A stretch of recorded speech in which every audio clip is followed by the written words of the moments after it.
Hi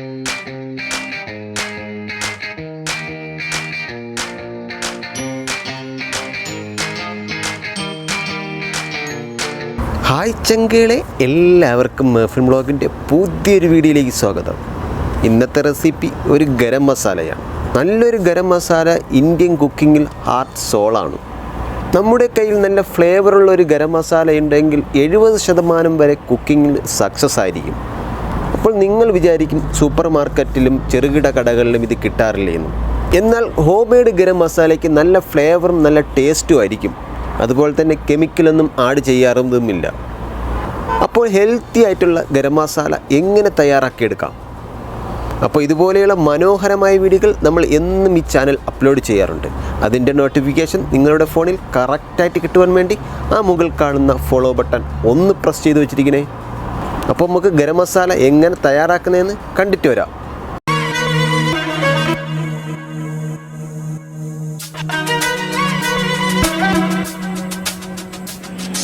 അതിനായി ഒരു കടായി എണ്ണയൊന്നും ഒഴിക്കാതെ നമുക്ക് ചൂടാക്കാം. ഇനി തീ ലോ ഫ്ലെയിമിൽ തന്നെ വെക്കണം. ഇനി ഇതിലേക്ക് ആദ്യമായി ചേർത്ത് കൊടുക്കുന്നത് 60 ഗ്രാം പെരിഞ്ജീരകമാണ്, 20 ഗ്രാം ഏലക്കയും, 5 ഗ്രാം ജാതിപത്രിയും, 15 ഗ്രാം ഗ്രാമ്പൂവും, എരിവുള്ള 5 വറ്റൽമുളകും ഇട്ട് കൊടുക്കുന്നുണ്ട്. വറ്റൽമുളകിന് പകരം എല്ലാവരും കുരുമുളകാണ് എടുക്കുന്നത്. എന്നാൽ ഇനിയെങ്കിലും അറിഞ്ഞു, ഒറിജിനലായിട്ടുള്ള ഗരം മസാലയ്ക്ക് വറ്റൽമുളകാണ് ചേർക്കുന്നത്, കുരുമുളക് ചേർക്കില്ല. അടുത്തതായി ചേർക്കുന്നത് തക്കോലം, അതായത് സ്റ്റാർ എന്നൊക്കെ പറയും, 10 ഗ്രാം ചേർത്ത് കൊടുക്കുന്നുണ്ട്. ഇനി അടുത്തതായി ചേർത്ത് കൊടുക്കുന്നത് 5 ഗ്രാം ജാതിക്കയും, 5 ഗ്രാം കറുത്ത ഏലക്കയും, പിന്നെ ചേർത്ത് കൊടുക്കുന്നത് 20 ഗ്രാം കറുകപ്പട്ടയും.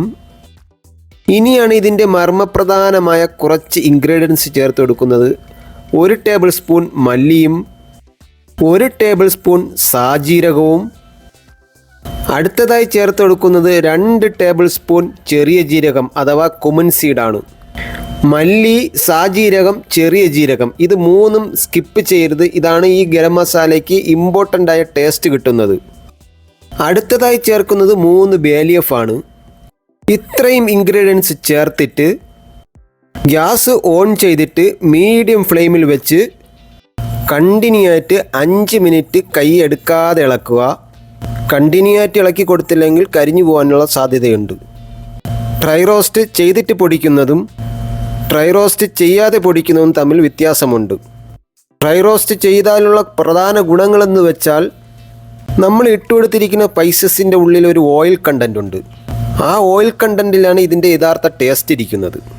ഈ ഓയിൽസ് എല്ലാം റിലീസ് ആവാൻ വേണ്ടിയാണ് നമ്മൾ പ്രധാനമായിട്ടും ഡ്രൈ റോസ്റ്റ് ചെയ്യുന്നത്. രണ്ടാമത്തെ കാര്യം എന്ന് വെച്ചാൽ ഇതിൻ്റെ അകത്തുള്ള ഈർപ്പം മുഴുവനും പോയി കിട്ടും. ഇതിൻ്റെ അകത്തുള്ള ഈർപ്പം നന്നായിട്ട് പോയാൽ നമുക്ക് നല്ല രീതിയിൽ പൊടിച്ചെടുക്കാൻ പറ്റും. മൂന്നാമത്തെ കാര്യം എന്ന് പറഞ്ഞാൽ ഒരുപാട് കാലം നമുക്കിത് ഉപയോഗിക്കാൻ പറ്റും. ഏറുപോകാത്ത കുപ്പിയിലോ ഫർണിയിലോ അടച്ചു വെച്ചാൽ നമുക്ക് 1 വർഷം വരെ ഇത് ഉപയോഗിക്കാൻ പറ്റും. പക്ഷേ ഇരിക്കും തോറും ഇതിൻ്റെ ഫ്ലേവർ കുറഞ്ഞുകൊണ്ടിരിക്കും. അതുകൊണ്ട് 2-3 മാസത്തിനകം ഉപയോഗിച്ച് തീർക്കുന്നതാണ് നല്ലത്. ഇതേ രീതിയിൽ ഗരം മസാല തയ്യാറാക്കിയാൽ നിങ്ങൾക്ക് മിക്കുള്ള എല്ലാ കറിയിലും ചേർത്ത് കൊടുക്കാൻ പറ്റും. എക്സാമ്പിളായിട്ട് കടലക്കറി, മുട്ടക്കറി, ചിക്കൻ കറി, ബീഫ് കറി, അങ്ങനെ എല്ലാ കറികളിലും ചേർത്ത് കൊടുക്കാം.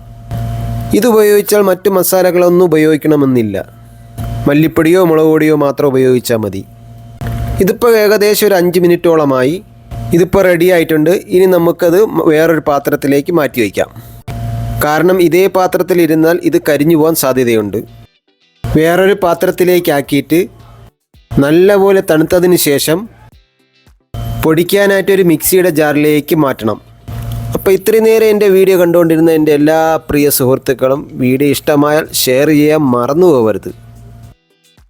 അപ്പോൾ അതാ നോക്കി, മുഴുവനായിട്ട് മിക്സിയുടെ ജാറിലേക്ക് ഇട്ട് കൊടുത്തിട്ടുണ്ട്. ഇനി ഇതിന് ഒരുപാട് നല്ല പോലെയൊന്നും പൊടിച്ചെടുക്കേണ്ട ആവശ്യമില്ല.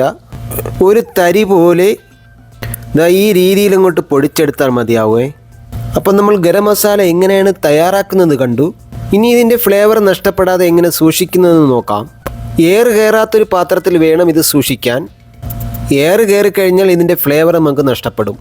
ഞാൻ നിങ്ങൾക്ക് റെക്കമെൻഡ് ചെയ്യുന്നു 2 പാത്രത്തിൽ സ്റ്റോർ ചെയ്യുക. അപ്പോൾ ഒന്ന് നമ്മൾ സ്ഥിരം ഉപയോഗിക്കുന്നത്, നമ്മൾ ഇടയ്ക്കിടയ്ക്ക് തുറക്കും. മറ്റേത് ഇത് തീർന്നാൽ ഉപയോഗിക്കാനുള്ളതാണ്. അപ്പോൾ 2 പാത്രത്തിലാക്കിയിട്ട് ഉപയോഗിക്കുക. അപ്പോൾ ഇതുപോലെയുള്ള ഈസിയും ടേസ്റ്റിയുമായ റെസിപ്പികൾ ഇഷ്ടമായാൽ താഴെ കാണുന്ന ലൈക്ക് ബട്ടൺ ഒന്നടിച്ചേക്കണേ. നമ്മുടെ ചാനൽ ആദ്യമായിട്ടാണ് കാണുന്നതെങ്കിൽ മറന്നുപോകാതെ ഒന്ന് സബ്സ്ക്രൈബ് ചെയ്തൊന്ന് സപ്പോർട്ടും ചെയ്യണേ. ഇതിലും നല്ല കിടുക്കാച്ചി വീഡിയോയുമായി അടുത്ത ദിവസം കണ്ടുമുട്ടുന്നതുവരെ നിങ്ങളുടെ സ്വന്തം മെഹഫിൻ.